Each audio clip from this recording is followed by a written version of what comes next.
as for our boy Andres, he brought the cult. And finally, it's getting some love, like I've been saying. I was very excited. Because it was mostly theory, right? A lot of the time it was theory hammer, as in it was like, well, how is this actually winning games? Is this actually good? You know, advanced shooting charge seems amazing for like any other army besides the data sheets that applies the cult of speed. But now we're actually going to get to see. So I'll just say it right now. It's true. 18 Deffkoptas is a real thing in Cult of Speed. If you've been around since the beginning of the edition, you kind of remember that it used to be a joke on the channel that it was like, 18 Deffkoptas because they didn't know damage, right? Now we're here at the time of the Cult of Speed, and we see a lot of lists that are just going max Deffkoptas, and that actually seems to be the backbone of a lot of these lists. Now, as for the characters, we have only one individual character. Again, this is one of the other strengths of Cult of Speed, which used to be or can be, however you want to say it, is another strength of Warhorde, for example, where you can go very light on characters and spend all your points on assets. So you just have a bunch of different units, bunch of meat on the table, wounds. It's like we talked about in the other videos. That's kind of how orcs get their toughness. So I appreciate, because a lot of times people go for trikes. Now, I'm not 100% against trikes, right? For if you're someone watching this and you're going, why are there no trikes on this? That's a dang shame for a warlord for Cult of Speed. Totally understand it for my fellow, lore friendly gets. But as for the trike itself, it's a bit huge in Chungus. Doesn't mean I don't think you can play with it in Cult of Speed. Absolutely can. But when you start taking off, those big trikes that are taking up a lot of your battlefield, then you can end up getting more bikers, more Koptas for those 80 points. But in this case, it is odd to see sometimes that it's a non-Cult of Speed character that's the Warlord. So this brings the damage, which is another one of the weaknesses of Cult of Speed. So we have Beast Boss, 2x10 Beast Snagger Boys, 2 truck, 1 Boom Daka Snaz Wagon. Love that small arms Daka skirmishing one. It has an aura of -1 to hit within 6 inches in melee. I think it's actually within 6 inches, you just -1 to hit. Sorry, I said a melee. But typically you're looking for the melee counter with that piece. Then we have obviously the 3 big bricks of Deffkoptas, 1 minimum size unit of Gretchen, and then 1 unit of commandos. Now, if you've seen me or heard me say stuff from other videos or in segments, whatever it is, you probably heard me say that obviously Mandos lead the way. I've been a fan of the Mandos for a long time, but also currently I've promoted and showed and been a favor and used lists that don't have Mandos. And I always like to tell people that it's contextual. What terrain are you playing into? You know your meta if it's quite infiltrator heavy, and what detachment are you yourself playing? Cult of Speed's one of those detachments where I don't think I've ever made a Cult of Speed list in a serious manner without commandos. It's just too easy to jail. How the list kind of plays is you need to take up table space. That's its strength, right? And so in that case, Mandos kind of give you that capability. Even when you lose the deployment matchup, putting Mandos somewhere where they're still occupying enemy territory and space still matters. But we'll talk about that more in the future. So remember, play your Mandos, play them a little aggressively always. Then we have 2 custom boosted Blastas. Little controversial. Not that I'm questioning to get it all, but typically, just like in the video I just showed, Cult of Speed videos and breakdown, I said this was my least favorite buggy. Still think that's justified. Argue, fight me about it. But it's all it does necessarily shoot someone, and then that unit is -1 to hit only in shooting, right? Which someone filled me in after the video, like, hey, it's only in shooting. Yeah, that's true. It's only in shooting. So it's even worse than I thought in the video. That being said, there are those matchups where you are going to want to go out and ping -1 to hit on one of these enemy units that you know is going to pop out and try to pick up your chaff, your crap, right? Because these buggies work as kind of like one of those crap units for 70 points. For 70 points, just about nothing other than a World Eater's Chaos Spawn on the juice is going to punch out an Orc buggy reliably, especially if they know they can do a 4 Benvol or even shoot it out for in any sort of equivalent point cost, right? Very unlikely unless they're spending a lot of CP and army wide rules, right? There's ways you can stack it, but then a 4 Benvol can just swing it. So that is what I mean when I say it takes more assets out of the enemy. So if you can -1 to hit one tank, now the enemy might have to line up 2, which sets up your entire Cult of Speed. How it works: you pull enemies into firing land, you pull enemies into charge range, you pull enemies into getting shot and charge range. You make trades on their cheap trash skirmish assets. 1 custom booster Blasta can probably still, by chance, knock out a Space Marine scout unit. Not always, not reliably necessarily, but still, that's what I'm talking about. That scout marine unit isn't doing anything, for example. So this is how it goes off. I don't say I love it, but he made it work. So like whenever I show you any of the videos, make sure you take it into consideration, but don't need to copy and paste, right? 2 5-man units of Storm Boys, just because having more infantry to move through terrain to really get those places you need them to get that the buggy can't because they're giant bases, or like you're going to see these bikers that we're going to be talking about and the Deffkoptas themselves, just more stuff fast getting in the enemy's way. It's fantastic. You can block heroics with this crappy unit that you wanted to get charges off with other fast units. You can throw grenades, all types of things. Then you have 2 units of tank busters. So those 2 units of tank busters, you know, when I was looking at it, typically they're probably both just going in one truck. Of course, like I've told you before, you can bring a Matt, get +1 to hit. He didn't. I do think the tank busters go a long way. In the meta where it's at right now, you need to at least be able to say, well, I'm going to just really nail that one tank that's giving me problems as the perfect profiles into my units. I need to slow my attrition rate. Tank busters help you do that. So even though they don't get their point values, right? Their army rules from this detachment. You know, the tank busters on their own serve a role that the Koptas don't. Someone asked me a good question. They said, well, what about just the Koptas themselves performing the role that the busters want to do? You get sustain, you can do lethal. Like, why wouldn't I just rely on that? And the answer to that is, well, there's 2 up armor save units that typically you just really need to actually get the respect out of for being able to get pulse with rocket 3. So that's one core example in that case too. You know, the Deffkoptas simply aren't reliable. Even though I know tank busters aren't right. Over this weekend, I shot a tank buster unit and I got absolutely 0 hits with like 14 shots. Whatever. Yeah, I was just like, it happens. And so I get when people are like hesitant, but mind you, there are those units that just the tank busters can actually gain the respect out of and take to that save that needs to be to get them to be killed. Because if something has armor of contempt and is in cover and you threaten them with a Kopta, they're like, yeah, whatever. Then we go to 3x6 biker. Another thing that some people might think is controversial, but you know, the meta is full of 3-wound infantry. You would think I can just pick these guys up. May be the case, but what also may be the case is that there's just too many wounds on this field. Especially, you got to remember, you're calling the wall at some point. Everything's getting a 5-up invuln.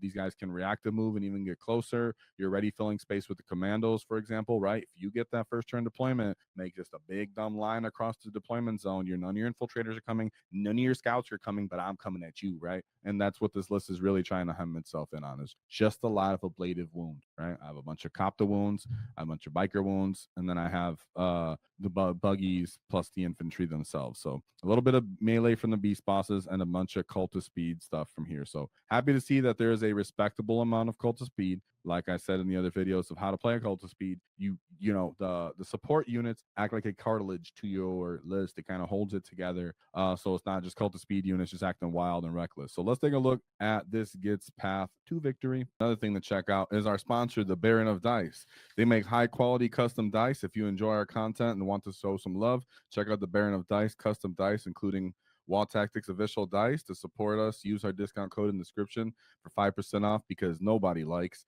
taxes, because I think context matters. So in his very first matchup, let's go to see what this gets getting into.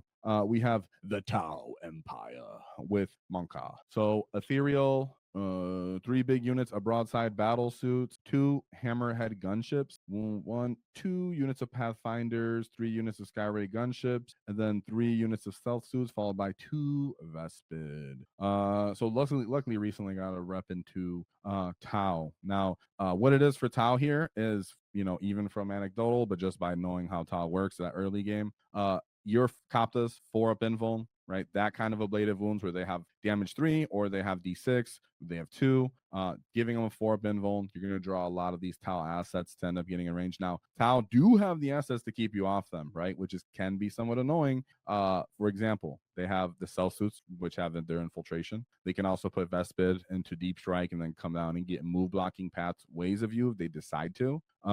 Pathfinders can still get up the field. So they have ways to slow you, but this is where I spoke about the buggies. The buggies will run up to one of these Tau units, boom, -1 to hit, run up to the little chaff that's in the front, flamer it with its twin link flamers that it actually has right up on it, and then the enemy has to get into the firing lanes. Tau has to get into firing lanes to respond to this buggy before the buggy just decides it's going to start charging into their lines. And so then in that case, this is kind of how the game went. anecdotally and typically is how I would see this going. The pressure that it can bring, the actual how much a focus fire tile has to do means that you get just enough stuff downfield anyways, and they don't have that 2-up armor save, armor of contempt issue, but still you can see low scoring. And in my opinion, again, anecdotal to a degree, is because town can keep that off you, that space that you're just like, okay, I gotta kill some of your stuff, kill some of these screens, bait you out. Okay, now you're close enough that I can shoot advanced charge, call the wall, everything right on your face, and then I sit on that invuln and I'm just in the mid table and you can't dig me out, and then I do it again and I hit you again. But it does kind of come down to that because they can just clear you off objectives on some of those missions. So then it's really about, okay, now you gotta, like we talk about when you're aggressive, take your chunk of flesh, right? Kill them, knock the teeth out first, get the first hit off. They'll take something from you, and you're constantly just lining up for that one big counter punch. But you can't lose more than them, and you can't lose it first. So let's move on, and that's matters for Tau a lot, in my opinion. So then we go into the second game where he was hot. Right here, right? We end up getting a 100-point win right here on this Aeldari. So we have Aeldari Warhorse. We have do you guys think it's dumb that I do these weird tones of voice? I don't know why I do that. It's just, I guess, because I hear the books, audio books, and then all of a sudden when I hear them, that's how I imagine it. Am I weird for that? You guys probably do it too. I'm just gonna assume that. So we got Ethereal, Fugan, Janzar, Slilax, and Magan Raw. Dang, impressed that I even can say those names with my orky tongue.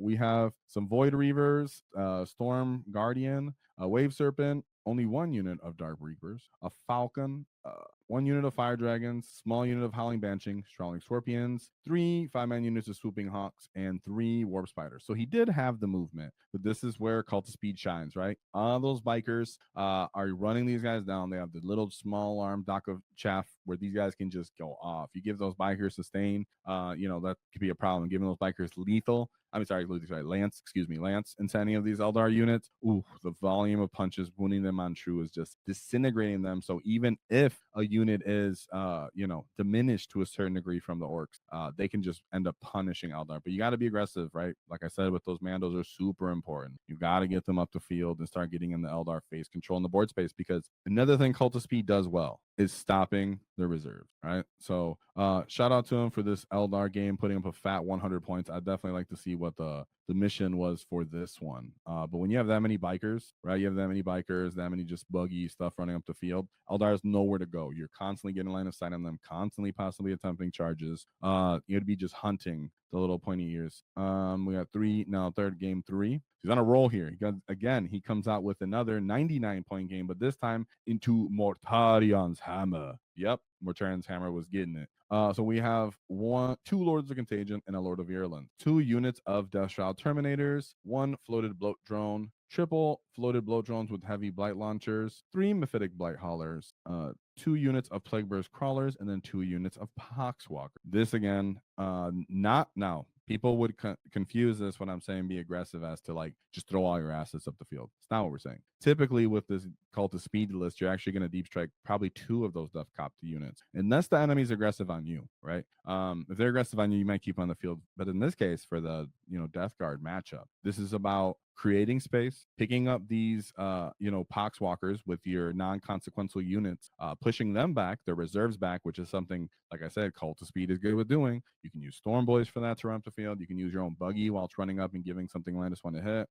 You can use your own deep strikes, obviously your strategic reserves. If you have a Shock Jump Dragsa, you can use that as well. But because you have all these dumb chaff fast units you can throw up the field, but you're not throwing them up the field to do nothing when they have Cult of Speed keyword. These bikers, these big bricks of bikers, these buggies can kill these small units that they're skirmishing with. Not to mention they have reactive moves, right? So when the enemy is coming to get closer to you to react to your buggy, a lot of times Orc players only think, well, I can only move backwards to be safe. Why would I want my big stupid buggy to reactive move? It's not going to be able to hide ever. Yeah, but if the buggy's playing the edges of the table and your buggy can reactive further up the field when the enemy's closing the distance on him, well, you can push out his strategic reserves, his deep strike when it's his turn to go. Right. So that's where you can end up just saying, well, I'm going to push your Terminators back, fight in this, get in this fight where I can just touch all these light launchers. Now, Blight launchers are potent to some bikers. They would be, which is why you don't take the trike, in my opinion. Not that it's bad, not that you can't, right? But that's what you're giving up if you do bring the trike. You might be able to just boom, get in their face even faster, and it doesn't matter. But it might be the case that you're just you can't hide, right? And in this case, what's really important is you got to just touch these guys. They have blast, boom, right? So that's why to some, at first glance, you would say, wow, you did that to Death Guard. Well, if I can run down his Poxwalkers and his Blight Crawlers, Plague Crawlers are in the backfield, not really that important to me. I can run up and just touch these Mephitic Blight Haulers. The floated blow drones with heavy blight launchers for blast, and that means I'm really just focusing on killing the Mephitic Blight Haulers, the floated bloat drone, in that case. So there's ways that you dissect these armies when you actually have a little bit of knowledge on what they can do, but also what your army can do. So board control in that way of, well, your Death Shroud might be horrific to kill, but if I can drop you in a dumb spot in the back of the field or right in the open and you don't have cover, now you're susceptible to all my stuff. And that's how Cult Speed rocks. So great job, 99-point win there. And then we go into his fourth game. Now, this is where he takes his loss. Shout out to all the gets, right? And shout out to chat right now. It's popping off right now. Impressive. Shout out. Thanks for the love, chat.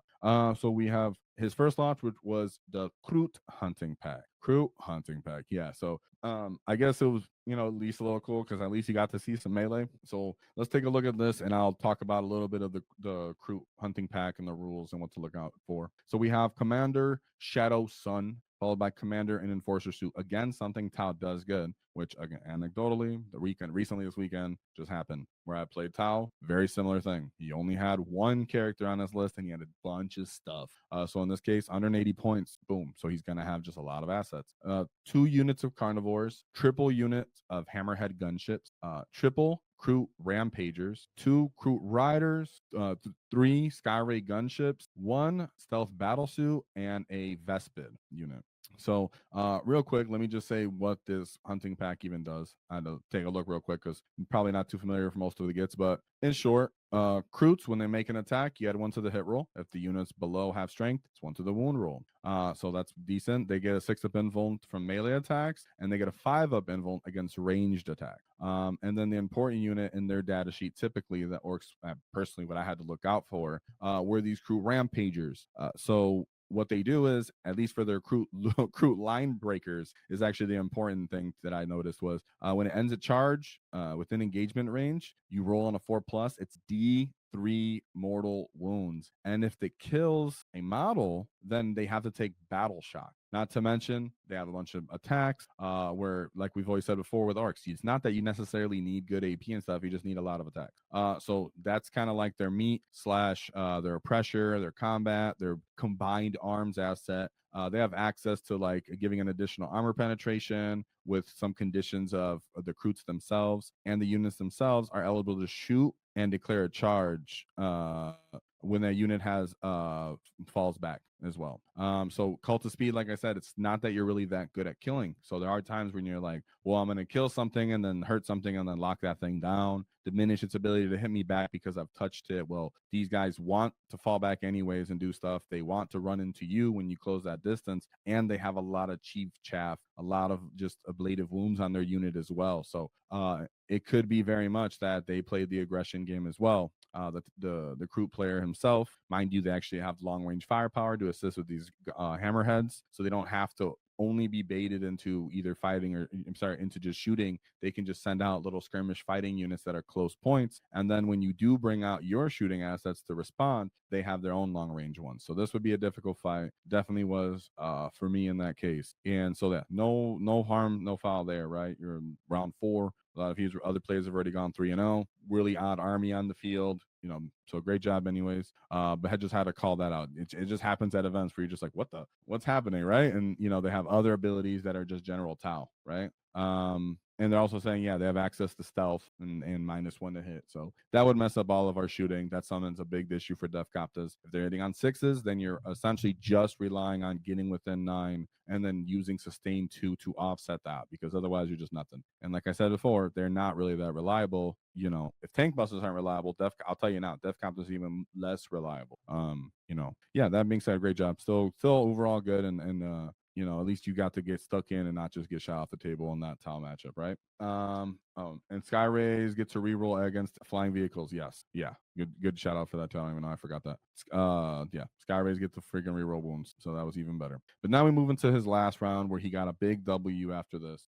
Going into Necrons Hypercrypt Legion. So we have good old Necrons with their uppy downy shenanigans. One Nightbringer, one Void Dragon, one Hexmark Destroyer, a Silent King, Canoptic Reanimator, a Spider, Death Marks, two of them, a Flayed one, three individual Locust Destroyer, and then a fat old Tesseract Volt. Now this thing actually crumps, right? This thing actually crumps and it can move up and down as well. So it looks kind of memeish at first, but no, it shoots, it fights, it does everything kind of relatively respectively. You have the Silent King near it, so it can get buffs. It's a very real list. The Katans themselves, the Nightbringer is super tiny, so you can fit anywhere. If you create space for him, then he just marches his way up the field. But these guys are, overall susceptible to getting dismembered as in all of its scoring assets. And because it wants to uppy downy, the Cult of Speed is like, well, I'll just push all of your good stuff back with all my trash and then swarm the middle objective so you can just shape pop shots at me from far away, but you won't combined arms assault me here. If you let Big Boy drop into the mid table, that could be a problem. Two up armor, 4 up invuln, about like 25 wounds or something like that. He fights, he shoots, and the Silent King himself. So this is very much about I just get stuck in hyper aggro, bikers, Koptas picking up the small chaff units so you can't score his secondaries. And clearly it ended up working because you can do damage with Cult of Speed into these Lunas, right? But it is typically better to just say, well, I'm going to kill your other stuff so you can't score and only kill a couple priority targets that might kill me. And typically the Tesseract Vault ain't going to be that unless you can do a lot of mortals or one of the units to jump it, right? So maybe if you can line up the Beast Boss and the Tank Busters on him and mortal wounds from some position, stuff like that. But nonetheless, I think that game was one off board control. So that being said, shout out to Andres. Can we get a wall for him in the chat? We have one Beast Boss and a 10-man unit of Beast Snaggle Boys to give that wall some value. Only 2 trucks, which one was full of 2 Tank Buster units and one was full of the Beast Bosses. 1 Boondocka Snaz Wagon. 3 big bricks of Deffkoptas, 1 minimized use Gretchen, 1 unit of commandos with a couple special weapons, 2 custom booster blasters, 2 trucks, 3 big bricks of war trikes, and like I said, 2 tank busters. So and 2 storm boys. So that being said, can we get a wall in the chat for this get? If you enjoyed the clip, check out the full video here. If you'd like to see more tactics, click here. Let's get stuck in, lads!